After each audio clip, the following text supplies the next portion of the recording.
देख रहे हैं सुदर्शन न्यूज। नमस्कार, आप देख रहे हैं सुदर्शन न्यूज और आपके साथ मैं हूं दीपक कुमार। इस बुलेटिन में उत्तराखंड से जुड़ी हर छोटी बड़ी खबर से हम आपको रूबरू कराएंगे। हम खबरों की शुरुआत करते हैं, रुख करेंगे खबरों का और सबसे पहले बात करेंगे खटीमा की। प्रदेश के मुखिया पुष्कर सिंह धामी छठ पर्व पर अपने विधानसभा क्षेत्र खटीमा के 2 दिवसीय दौरे पर पहुंचे, जहां मुख्यमंत्री ने खटीमा में विभिन्न स्थानों पर हो रही छठ पूजा में भाग लिया।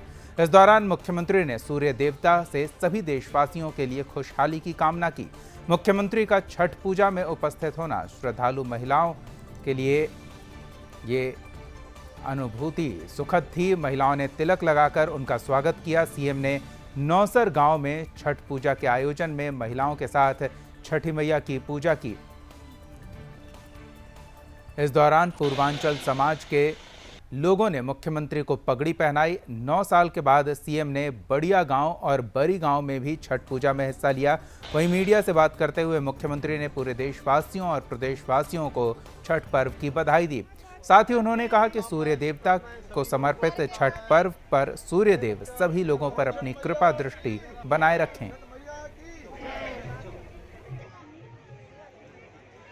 इस पूरे क्षेत्र में छठ महापर्व को बड़े धूमधाम से मनाया जाता है और मैं छठ महापर्व पर सभी जो निर्जला व्रत रखने वाली बहनें हैं, सभी हमारे भाई हैं, जो भी जो सूर्य उपासना का ये व्रत ले रहे हैं, उन सभी को मैं अपनी शुभकामनाएं देता हूँ कि सूर्य भगवान उनके जीवन में हर प्रकार से मंगल करें, उनकी मनोकामनाएं पूर्ण करें और हमारा ये प्रदेश, हमारा ये देश पूरे विश्व में जो माननीय नरेंद्र मोदी जी के नेतृत्व में आज विश्व गुरु बनने की ओर अग्रसर है और तेजी से आगे बढ़े। उसके लिए हम सभी को ऊर्जा प्राप्त हो, शक्ति प्राप्त हो। भगवान सूर्यदेव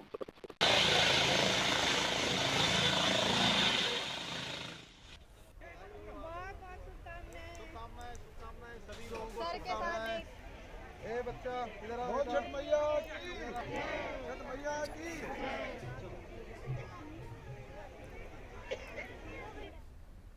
2022 के विधानसभा चुनाव को लेकर बीजेपी ने चुनावी कार्यक्रमों की शुरुआत कर दी है, जिसके तहत तमाम प्रभारियों का देहरादून आना शुरू हो चुका है। बीजेपी प्रदेश प्रवक्ता विनोद सुयाल ने बताया कि बीजेपी के केंद्रीय मंत्री और चुनाव प्रभारी प्रहलाद जोशी का उत्तराखंड के भ्रमण के कार्यक्रम की शुरुआत हो चुकी है। प्रहलाद जोशी देहरादून के विकास नगर में प्रबुद्ध जनों के सम्मेलन में प्रतिभाग करेंगे। उसके बाद देहरादून ग्रामीण क्षेत्र में हर घर बीजेपी घर घर बीजेपी कार्यक्रम के तहत शामिल होंगे और जनता से संवाद स्थापित करेंगे। विनोद सुयाल ने बताया कि बीजेपी की सह प्रभारी रेखा वर्मा देहरादून के डोईवाला में एक कार्यक्रम करेंगी। इसके साथ ही सह प्रभारी लॉकेट चटर्जी भी देहरादून पहुंचेंगी। साथ ही बीजेपी के राष्ट्रीय प्रवक्ता भी देहरादून पहुंच रहे हैं।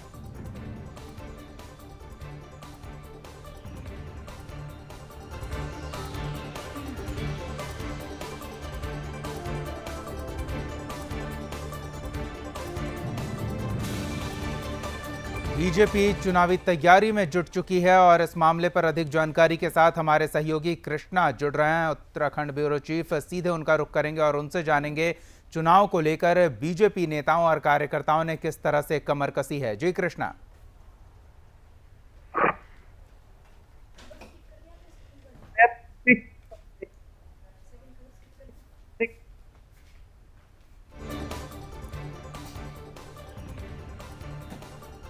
तमाम प्रभारियों का देहरादून आना शुरू हो गया है और पार्टी के तमाम नेता लगातार इस प्रयास में हैं कि बड़ी संख्या में लोगों से संपर्क स्थापित किया जाए, संगठन के साथ उनका जुड़ाव सुनिश्चित किया जाए ताकि आने वाले चुनाव में बीजेपी को बड़ी बहुमत मिल सके। और बीजेपी के इस चुनावी कार्यक्रम में पार्टी के तमाम नेता और पार्टी के चुनावी प्रभारियों को जो जिम्मेदारी दी गई है, उस जिम्मेदारी के निर्वहन के लिए पार्टी के नेता और कार्यकर्ता देहरादून में कैंप कर रहे हैं। वहीं दिल्ली से भी नेताओं का देहरादून आना लगातार जारी है। हमारे सहयोगी ब्यूरो चीफ कृष्णा का रुख करेंगे और उनसे जानेंगे बीजेपी की चुनावी तैयारी जो अभी से शुरू हो चुकी है। जी कृष्णा। बिल्कुल दीपक, देखिए उत्तराखंड विधानसभा चुनाव में अब काफी कम समय रह गया है, जिसको लेकर सभी पार्टियों ने अपनी कमर कस ली है और हम कह सकते हैं कि चुनाव की तैयारी आप काफी तेज कर दी है और जनता के बीच बनना उन्होंने शुरू कर दिया है। इसी क्रम में केंद्रीय मंत्री और उत्तराखंड चुनाव प्रभारी प्रहलाद जोशी आज देहरादून पहुंचे, जहां पर उन्होंने विकास नगर पहुंचकर प्रबंध सम्मेलन में उन्होंने भाग किया। उसके बाद अगर अभी की बात करें तो प्रहलाद जोशी अभी इस समय जो है विकास नगर के ग्रामीण क्षेत्र में है, जहां पर वो तमाम आम जनता से मिल रहे हैं, ग्रामीण क्षेत्र में रहने वाले लोगों से मिल रहे हैं और पार्टी के बारे में उनको जानकारियां दे रहे हैं और आने वाले चुनाव में जिस तरीके से कमर कस लिए तो उन पे भी जीत के लिए एक तरीके से लाभान्वित कर रहे हैं। वो बीजेपी के लिए एक तरीके से उनको वोट के लिए हकदार बना रहे हैं पूरा का पूरा, और उनकी आम समस्याएं भी सुन रहे हैं। अधिकारी उनके साथ मौके पर मौजूद है, जो भी समस्या उनको दिखाई दे रही है उसको वो अधिक कार्रवाई करने के जो है आदेश वहीं पर दे रहे हैं। तो इस तरीके से हम देख रहे हैं कि ग्रामीण क्षेत्रों में जिस तरीके से लोग जो है काफी परेशान होते थे अपनी दरख्वास्त लेकर, क्योंकि लगातार देखते हैं ग्रामीण क्षेत्र से शहर आना हर एक ग्रामीण के लिए बड़ी मुश्किल की बात होती। तो इसी क्रम में आज केंद्रीय मंत्री जब दौरा कर रहे हैं तो तमाम अधिकारी भी उनके साथ मौजूद है, जो मौके पर ही तमाम शिकायतों का निराकरण कर रहे हैं। और इसी क्रम में हम देख रहे हैं कि बीजेपी हमको सबसे आगे बढ़ती हुई दिख रही है, चाहे हम आम आदमी पार्टी की बात करें दीपक, चाहे कांग्रेस की बात करें, सभी उत्तराखंड में सरकार बनाने का दावा कर रहे हैं। लेकिन 2017 में जो मैजिक हमको देखने को मिला था बीजेपी का, 70 में से 57 बीजेपी की सीटें जो है वो राज्य में आई थी और पूर्ण बहुमत से बीजेपी ने डबल सेंचुरी के साथ एक तरीके से उत्तराखंड में सरकार बनाई थी और विपक्ष को एक तरीके से पूरा का पूरा मस्त कर दिया था। सिर्फ 11 सीटें विपक्ष को देखने को मिली थी, जबकि 2 निर्दलीय सीट आई थी। और इस बार विधानसभा की अगर बात करें तो इसमें चुनौतियां एक तरीके से विपक्ष के लिए काफी ज्यादा आ चुकी है, क्योंकि उत्तराखंड में भले ही मुख्यमंत्री के नाम पर परिवर्तन हो चुका है, चेहरे पर परिवर्तन हो चुका है, तीसरे मुख्यमंत्री पुष्कर सिंह धामी है, लेकिन लगातार हम देख रहे हैं कि मुश्किलें कांग्रेस की जो है और आम आदमी पार्टी की मुश्किलें लगातार बरकरार हैं। क्योंकि भले ही बीजेपी ने 3 मुख्यमंत्री के नाम पर जो है वो चेहरे बदले हो, लेकिन अब पुष्कर सिंह धामी जो है वो उनके नेतृत्व में काफी अच्छा प्रदेश सरकार में कार्य हो रहा है, ऐसा आम जनता का भी कहना है। क्योंकि अब देखने वाली बात होगी 2022 में, क्योंकि अभी तक इतिहास में रहा है कि उत्तराखंड में कह सकते हैं पांचवा विधानसभा चुनाव होना है, तो अभी तक सिर्फ हम कह सकते हैं 2 बार बीजेपी और 2 बार कांग्रेस रही है, यानी कि 5-5 साल में सत्ता जो है जनता परिवर्तन करती है। बड़ी बात देखने वाली होगी क्या बीजेपी पर दोबारा विश्वास उत्तराखंड की जनता जताएगी और 2022 में 60 से प्लस बीजेपी जो दावा कर रही है चुनाव सीट जीतने का, उस पर बीजेपी खरी उतर पाएगी दीपक। बिल्कुल। और कृष्णा, ये जो घर घर बीजेपी हर घर बीजेपी कार्यक्रम की शुरुआत की गई है, इसके तहत क्या प्रक्रिया होगी? बिल्कुल दीपक, देखिए बीजेपी ने इस कार्यक्रम की शुरुआत जो है काफी समय कर दी थी कि घर घर बीजेपी हर घर बीजेपी। इस कार्यक्रम के तहत बीजेपी जो है हर घर में जाके बीजेपी के नेता कहे हम चाहे राज्य सरकार के मंत्री कहे, वो उनके उस कार्यक्रम के तहत हर नेता के घर में जाने का है और हर एक आम जनता के घर में जाने का उनको कहा गया है, जिसके तहत वो हर घर में जाके बीजेपी का मेरा परिवार का स्टिकर लगाएंगे और मेरा परिवार मेरी पार्टी के तहत कई कार्यकर्ता जो है इसमें और आम जनता जो है वो बीजेपी से जुड़ेगी, क्योंकि सदस्यता अभियान भी बीजेपी की तरफ से काफी दिनों से चला रहा है, जिस क्रम में हम देख रहे हैं पूरे प्रदेश भर में सैकड़ों की संख्या में कार्यकर्ता जो है बीजेपी में शामिल हो रहे हैं दीपक। बिल्कुल। और हर पार्टी के पदाधिकारी को अलग अलग जिम्मेदारी सौंप दी गई है संगठन में। बिल्कुल, देखिए चुनाव में अब काफी कम समय रह गया है। अगर हम चुनाव 2017 विधानसभा चुनाव की बात करें दीपक, तो 14 फरवरी को उत्तराखंड में वोटिंग हो चुकी थी, जबकि अब देख सकते हैं उसी हिसाब से काफी 3 महीने का समय अब महज विधानसभा चुनाव में बचा है, मतदान के लिए बचा है, क्योंकि जनता उस दिन हम कह सकते हैं कि नेताओं की किस्मत जो है वो ईवीएम मशीन में कैच कर देगी, जिसको लेकर सभी पार्टियों ने कमर कस ली है और सभी पदाधिकारियों पे सरकार के मंत्रियों को जिम्मेदारियां दे दी गई है कि आपके क्षेत्र, क्योंकि हमने पिछले साल से ही देखा था तत्कालीन मुख्यमंत्री त्रिवेंद्र सिंह रावत ने हर जिले में हर एक जिला मंत्रियों को प्रभारी बना दिया था और उनको हर एक जिले में निगरानी करने के लिए कहा था, वहां पे जांच पड़ताल करने के लिए कहा था और लोगों की समस्या दूर करने के लिए कहा था। तभी से जो है जिलों में जिम्मेवारियां जो है वो मंत्रियों की बढ़ गई थी। अब मंत्रियों के अंडर में जो है वो एक टीम जो है काफी समय पहले बीजेपी ने बना दी गई थी, वो जो है अपना प्रचार प्रसार में लगे हुए हैं, क्योंकि लगातार हम देख रहे हैं कि कह सकते हैं कि चुनावी तैयारियों में राज्य में मौजूद अन्य दलों से बीजेपी काफी आगे है और काफी जोर शोर से चुनावी तैयारी चल रही है बीजेपी की। धन्यवाद कृष्णा इस तमाम बातचीत और जानकारी के लिए। बढ़ते हैं अगली खबर की ओर। बाजपुर में पूर्वांचल समाज का सबसे बड़ा त्योहार छठ पर्व धूमधाम के साथ मनाया गया, जहां हजारों की संख्या में श्रद्धालुओं ने छठी मैया की पूजा की और अस्ताचलगामी और फिर उदयमान सूर्य को अर्घ्य अर्पित कर अपने परिवार और समाज की सुख समृद्धि की कामना की। बता दें कि छठ पर्व को पूर्वांचल समाज के लोगों का सबसे बड़ा त्योहार कहा जाता है और जिसमें महिला और पुरुष दोनों की भागीदारी होती है। बाजपुर में चीनी मिल के पास स्थित छठ पूजा स्थल पर छठ पर्व के लिए बड़ी संख्या में व्रती और श्रद्धालु पहुंचे, जहां पूर्वांचल समाज के लोगों के साथ साथ विभिन्न समुदाय के लोगों ने भी छठी मैया से परिवार के सुख समृद्धि की कामना की। धार्मिक मान्यताओं के अनुसार छठी मैया सूर्य की बहन मानी जाती हैं और उन्हें प्रसन्न करने के लिए सूर्य की आराधना करनी पड़ती है। माना जाता है कि जो व्यक्ति छठी मैया की पूजा करता है, उनकी संतानों की सुरक्षा सुनिश्चित होती है। महिला श्रद्धालु आशा मिश्रा और पिंकी चतुर्वेदी ने बताया कि परिवार और संतान की सुरक्षा के लिए महिलाएं ये व्रत रखती हैं।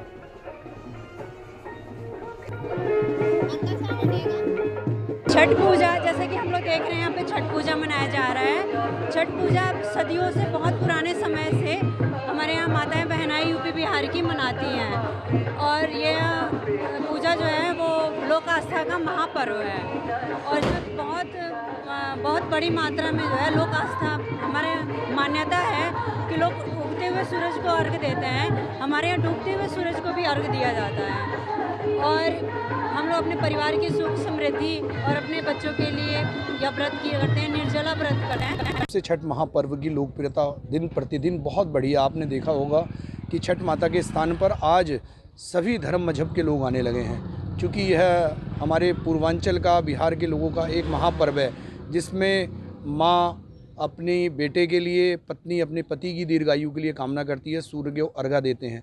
बहुत ही एक कड़ा व्रत होता है जिससे महिलाओं को इसको होकर गुजर के जाना पड़ता है और निश्चित रूप से इसका प्रतिफल भी माँ आशीर्वाद के रूप में देती है। कहते हैं कि माँ से मांगी गई मुराद हमेशा ही पूरी होती है।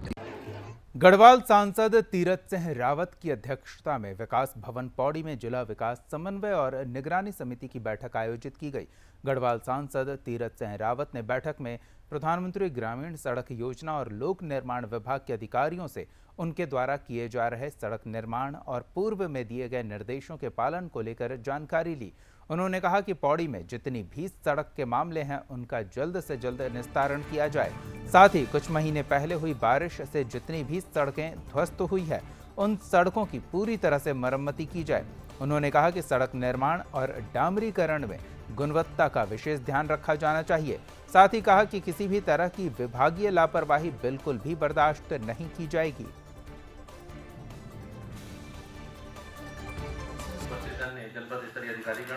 सड़क का जो मामले हैं, स्वाभाविक की जब बरसात होगी तो निश्चित है कि उसमें कुछ न कुछ नुकसान क्षति होगी। इस समय की 2-3 दिन की बहुत ज़बरदस्त बारिश रही है और उसके कारण कुछ जगह टूट गई, लेकिन मैंने कहा कि तत्काल उसकी भरपाई हो, गड्ढे मुक्त हों और सड़कें खुल जाएं। ये मैंने निर्देशित किया है और बाकी जो काम है अन्य विभागों को भी उनको निर्देशित किया है कि समय पे अपना काम दें। टनकपुर में शारदा नदी में छठ पर्व के उपलक्ष्य में सुहागिन औरतों ने पारंपरिक वेशभूषा के साथ सर पर कलश रखकर छठी मैया की कलश यात्रा निकाली और शारदा घाट पर भगवान सूर्य को अर्घ्य अर्पित कर विधि विधान से पूजा पाठ किया। महिलाओं ने बताया कि पूजा पाठ कर पूर्णागिरी माता के नाम का भंडारा किया जाएगा। बता दें कि छठ पूजा में सुहागिन औरतें छठी मैया का व्रत रखती हैं और देव सेना भी उन्हें कहा जाता है। इनको ब्रह्मा की पुत्री, कार्तिकेय की पत्नी और सूर्यदेव की बहन बताया जाता है। देश के कई इलाकों में छठ पर्व धूमधाम से मनाया जाता है।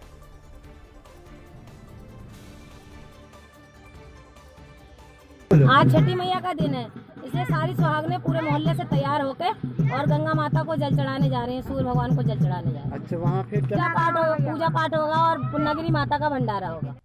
बाजपुर में कांग्रेस पार्टी में गुटबाजी दिनों दिन बढ़ती जा रही है, जहां एक तरफ पूर्व विधानसभा प्रत्याशी सुनीता टम्टा के समर्थक पूर्व कैबिनेट मंत्री यशपाल आर्य के बाजपुर से चुनाव लड़ने पर यशपाल आर्य को काला झंडा और डंडे से विरोध करने की बात कर रहे हैं, तो वहीं पूर्व कैबिनेट मंत्री के समर्थक यशपाल आर्य के बाजपुर से ही चुनाव लड़ने की बात करते नजर आ रहे हैं। बता दें कि पूर्व कैबिनेट मंत्री के कांग्रेस में घर वापसी और बाजपुर से ही चुनाव लड़ने की घोषणा के बाद बाजपुर में टिकट को लेकर जंग छिड़ गई है, जिसके कारण बीते दिन पूर्व विधानसभा प्रत्याशी सुनीता टम्टा के समर्थन में पूर्व जिला पंचायत सदस्य कुलविंदर सिंह किंदा ने पूर्व कैबिनेट मंत्री के बाजपुर से चुनाव लड़ने पर काला झंडा और डंडे से विरोध करने की घोषणा की थी। वहीं पूर्व दर्जा राज्य मंत्री हरेंद्र सिंह लाड़ी के नेतृत्व में एक बैठक आयोजित की गई। इस दौरान बैठक में यशपाल आर्य के बाजपुर से ही चुनाव लड़ने पर बात हुई। बैठक के दौरान हरेंद्र सिंह लाड़ी ने कुलविंदर सिंह किंदा के बयान को बीजेपी की राजनीति बताया। साथ ही कुलविंदर सिंह किंदा द्वारा यशपाल आर्य को लेकर दिए गए बयान पर निंदा व्यक्त की। इस दौरान हरेंद्र सिंह ने कहा कि यशपाल आर्य कुमाऊं की टिकट बांटने का दम रखते हैं, ऐसे में बाजपुर से उनकी टिकट कटना असंभव है।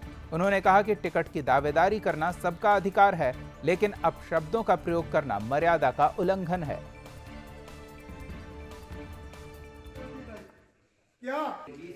यशपाल आर्य जी, मैं आपके प्रेस के द्वारा कहना चाहता हूं कि वो बाजपुर से ही चुनाव लड़ेंगे। जो इतनी हैसियत रखते हैं कि कमाइयों में टिकटें बांटेंगे, वो अपना बाजपुर से ही लड़ेंगे। और मैं ये भी कहना चाहता हूं कि जो ये लोकतंत्र है, सबको मांग का हक है, टिकट मांगे, लेकिन इस तरह नहीं होना चाहिए कि जिस तरह उन्होंने अपना अपशब्द बोले उनके खिलाफ। जान से मारने वाली बात भी आई कि घरों में जाओगे तो अपनी जान बचाना, तो ये निंदनीय है। बुधवार को मसूरी हिमालयन कार रैली को पर्यटन मंत्री सतपाल महाराज, सैनिक कल्याण मंत्री गणेश जोशी और होटल वेलकम द सेवाय के डायरेक्टर किशोर कुमार काया ने संयुक्त रूप से कारों को कुफरी के लिए झंडी दिखाकर रवाना किया। इस मौके पर आयोजकों में काफी उत्साह देखने को मिला। पर्यटन मंत्री ने मीडिया से बात करते हुए कहा कि हिमालयन कार रैली में प्रदेश के पर्यटन को काफी बढ़ावा मिलेगा। उन्होंने कहा कि 4 दशक के बाद एक बार फिर हिमालयन कार रैली का आयोजन किया गया है, जिसमें विभिन्न प्रदेशों और विदेशों के लोग भी भाग ले रहे हैं। इससे प्रदेश में पर्यटन के साथ आर्थिक रूप से काफी बढ़ावा मिलेगा। उन्होंने कहा कि शीतकाल में पर्यटकों की आवाजाही काफी कम हो जाती है। इस तरीके के आयोजनों से पहाड़ में पर्यटक रुका करेंगे। वहीं इससे प्रदेश की आर्थिक स्थिति के साथ ही लोगों के व्यापार में भी वृद्धि होगी, रोजगार के साधन उपलब्ध होंगे। उन्होंने कहा कि प्रदेश सरकार लगातार पर्यटन को बढ़ावा देने के लिए काम कर रही है। एडवेंचर स्पोर्ट्स के साथ कार रैली का भी लगातार आयोजन किया जाएगा।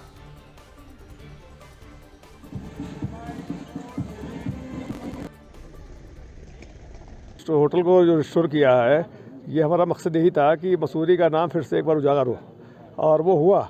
लोग आज मसूरी को सख्त से जानने लग गए। लोगों ने, टूरिज्म ने आना बंद कर दिया था कि मसूरी में कोई जगह नहीं है जहाँ रुका जाए, क्योंकि ऐसा स्थान नहीं था।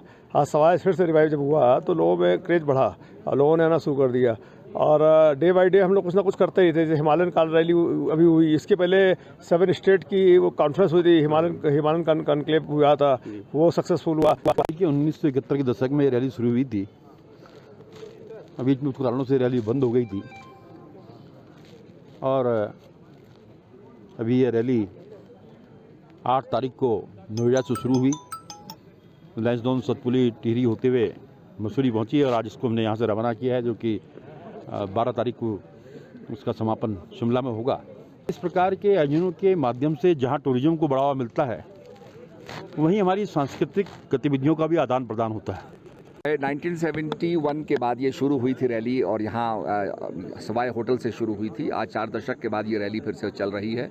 मैं काया जी को बधाई दूंगा जिन्होंने इस रैली को ऑर्गेनाइज करवाया है। इस पे काफ़ी पार्टिसिपेंट्स बाहर मुल्कों से आ रहे हैं।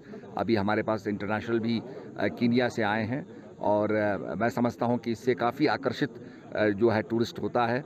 और शीतकाल के अंदर हमारा पहाड़ थम सा जाता है, तो निश्चित रूप में उसमें ये एक प्राण का काम करेगा, और लोग यहाँ की वादियाँ, यहाँ की सुंदरता, यहाँ के नदियाँ, उन सबको देखेंगे। विधानसभा चुनाव नजदीक आते ही राजनीतिक पार्टियों के बीच सरगर्मी काफी बढ़ गई है। सत्ता में मौजूद बीजेपी ने बूथ स्तर पर चुनावी कैंपेन को गति दी है।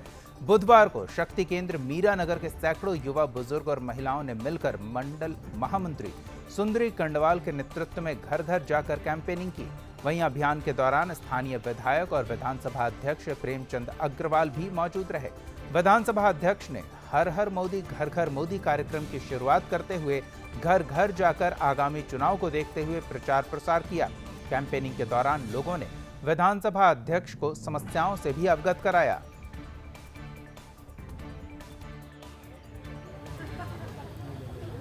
देखिए, जिस प्रकार से पार्टी ने निर्णय लिया कि हर घर भाजपा, घर घर भाजपा, उस अभियान की आज हमने यहाँ अपने विधानसभा क्षेत्र में मीरानगर के इस बूथ पे शुरुआत की है। अब आप देख सकते हैं सैकड़ों की तादाद में एक बूथ के अंदर है हमारे कार्यकर्ता, चाहे वो महिला हों, पुरुष हों या अन्य हमारे तमाम लोग आज उपस्थित हैं।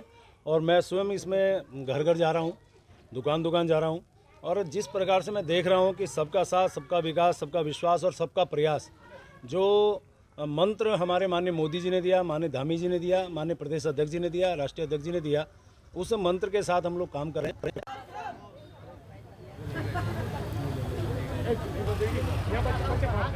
बूथ स्तर पर चुनावी कैंपेन की शुरुआत की और इस कार्यक्रम में संगठन के बड़े नेता भी जुड़े। विधानसभा अध्यक्ष प्रेमचंद अग्रवाल भी इस कार्यक्रम में मौजूद रहे। उन्होंने घर घर जाकर लोगों के बीच जनसंपर्क किया और संगठन से जुड़ने की लोगों से अपील की। बढ़ते हैं अगली खबर की ओर। कैबिनेट मंत्री गणेश जोशी ने मसूरी पेट्रोल पंप के पास 32.5 करोड़ रुपए की लागत से निर्माणाधीन पार्किंग का निरीक्षण किया। वहीं लोक निर्माण विभाग के अधिकारियों को पार्किंग के निर्माण में हो रही देरी के लिए फटकार भी लगाई। उन्होंने कहा कि पार्किंग मुख्यमंत्री पुष्कर सिंह धामी द्वारा मसूरी में चल रही योजनाओं का लोकार्पण करना है, लेकिन कुछ योजनाओं में काम अभी बाकी है और ऐसे में आधे अधूरे कामों का लोकार्पण बीजेपी सरकार नहीं करती है। उन्होंने लोक निर्माण विभाग और कार्यदायी संस्था के अधिकारियों को 20 नवंबर से पहले पार्किंग निर्माण का कार्य पूर्ण करने का निर्देश दिया।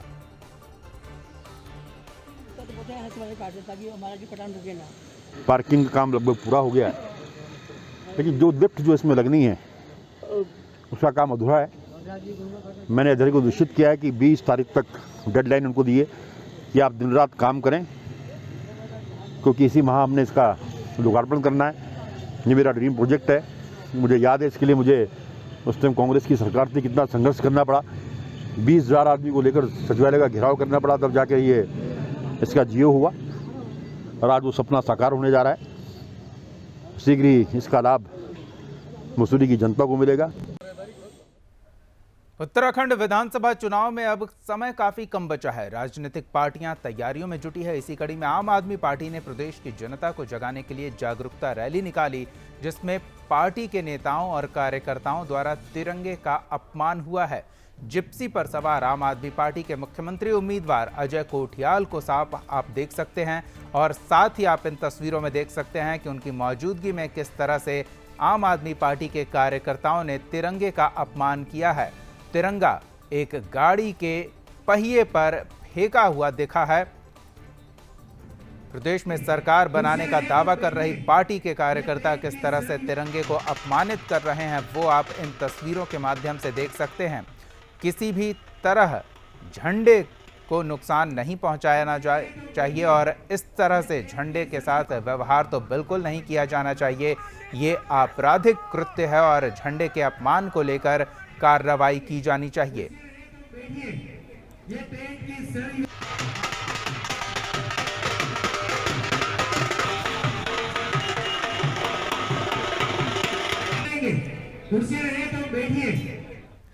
रुड़की के रहमतपुर गांव में कुछ दबंगों द्वारा अवैध तरीके से बच्चों के खेल के मैदान पर कब्जा किया गया है। वहीं जब मीडिया ने मौके पर जाकर देखा तो खेल के मैदान में एक भूसे का कोठा, घर की निकासी और पशुओं के लिए बनाया गया छप्पर पाया गया। इसकी जानकारी तहसील के उच्च अधिकारियों को दी गई। वहीं नायब तहसीलदार रुड़की सुरेश पाल सिंह का साफ तौर पर कहना है कि किसी भी व्यक्ति को यह अधिकार नहीं है कि वो सरकारी भूखंड पर कब्जा करे। अगर इस तरह का मामला पाया जाता है तो उसके विरुद्ध कड़ी कार्रवाई की जाएगी।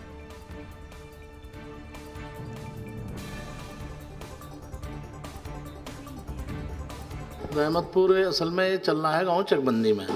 अभी हमने अपने जो है तहसील के लेखपाल से बात करी, उसके द्वारा भी बताया गया कि मुझे भी ऐसी सूचना मिली है कि वहाँ पे खेल के मैदान पे अतिक्रमण कर लिया है किसी ने, जो है पशु वगैरह बांध के कोई कोठा वगैरह बना के।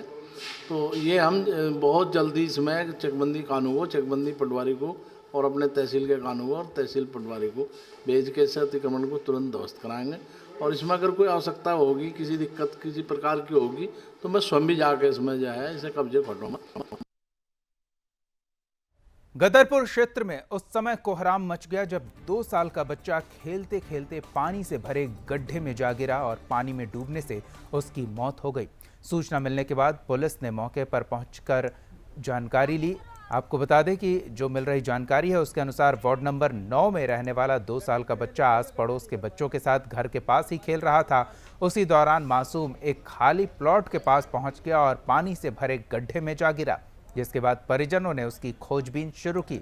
इस बीच उसकी खोजबीन में जुटे हुए बच्चों को पास के खाली प्लॉट में बने गड्ढे में पानी में बच्चों का शव तैरता नजर आया, तो वार्ड वासियों की मदद से शव को बाहर निकाला गया। पुलिस ने शव को परिजनों को सौंप दिया है।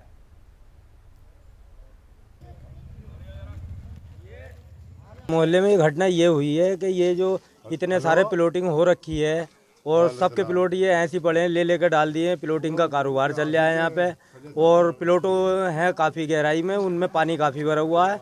और नगर पालिका भी कितना अच्छे से विकास कर रही है यहाँ पे, वो भी मैं बतलाता हूँ आपको। नगर पालिका भी विकास ये कर रही है कि ठेकेदार को ठेका दे दिया, रोड डाली है। ये ठेकेदार ने रोड डलवाया, प्लॉटों से थोड़ी थोड़ी मिट्टी उठाई गई, जिसमें क्या और ज़्यादा गहरा गड्ढा हो गया कि बाद में डलवा देंगे ठेकेदार ने बोला। बढ़ते हैं अगली खबर की ओर। टनकपुर के हीरा देवी की गाय खुआ खली के जंगल के पास घास चरने गई थी। उसी दौरान अचानक गाय भागते हुए घर पहुंची तो उसने देखा कि गाय का मुंह खून से लहूलुहान है। उसके गले में बाघ के पंजों के निशान पड़े थे और मुंह और नाक में बाघ ने तेज दांत गड़ाया था। इसकी सूचना वन विभाग को दी गई और डॉक्टर से इलाज कराया गया। गाय 4 महीने की गर्भवती है और परिवार की आर्थिक स्थिति भी अच्छी नहीं है। 5 दिन पहले गंगा सिंह की गाय पर भी जंगल के पास बाघ ने हमला किया था, जो जान बचाकर घर पहुंची। इस तरह लगातार बाघ के हमले से गांव में जानवरों को लेकर भय बना हुआ है और ग्रामीण भी अपनी सुरक्षा को लेकर चिंतित हैं।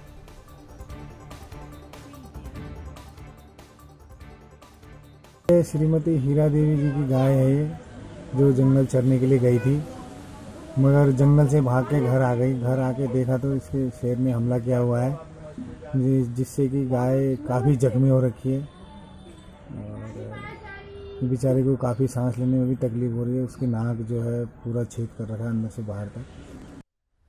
काशीपुर और रामनगर के बीच ग्राम उदयपुरी चोपड़ा में एक खेत में काम कर रहे मजदूर पर अचानक शेर ने हमला कर उसे घायल कर दिया। घायल व्यक्ति को अस्पताल में भर्ती कराया गया है। बता दें कि बीते कुछ समय से काशीपुर और रामनगर के बीच जंगलों से निकलकर जंगली जानवरों ने रिहायशी इलाकों की ओर रुख किया है और लोगों में दहशत का माहौल है। जंगली जानवर जंगल से सटे ग्रामीण की फसलों को नष्ट कर भारी नुकसान पहुंचाते रहे हैं। कई बार खूंखार और आदमखोर शेर ने भी ग्रामीणों पर हमला किया है। रामनगर रोड पर स्थित ग्राम उदयपुरी चोपड़ा में कलीमुद्दीन के खेत में काम कर रहे आधा दर्जन मजदूरों पर अचानक एक शेर ने हमला किया, जहां एक ग्रामीण बुरी तरह जख्मी हो गया। वहीं स्थानीय लोगों का आरोप है कि कई बार वन विभाग को शिकायत करने के बाद भी कोई समाधान नहीं हुआ है। इस लापरवाही के कारण ग्रामीणों में रोष व्याप्त है। मामला ये आले हसन पर ये सुबह हमला हुआ, शेर ने हमला किया है और आए दिन हमले होते रहते हैं और शेर कई बार देखा भी गया है इस एरिए में, लेकिन इसमें वन विभाग कोई जो है ध्यान नहीं दे रहा है इस पर। तो अब ये किसानी अपने खेत को जाते रहते हैं, इसमें जो है कभी भी ऐसी घटना घट सकती है। तो इसे कहना यही है कि वन विभाग इसमें ध्यान दे और आगे के लिए कोई घटना ऐसी नहीं घटे। इस बुलेटिन में फिलहाल इतना ही। आप देखते रहिए सुदर्शन न्यूज। जय हिंद।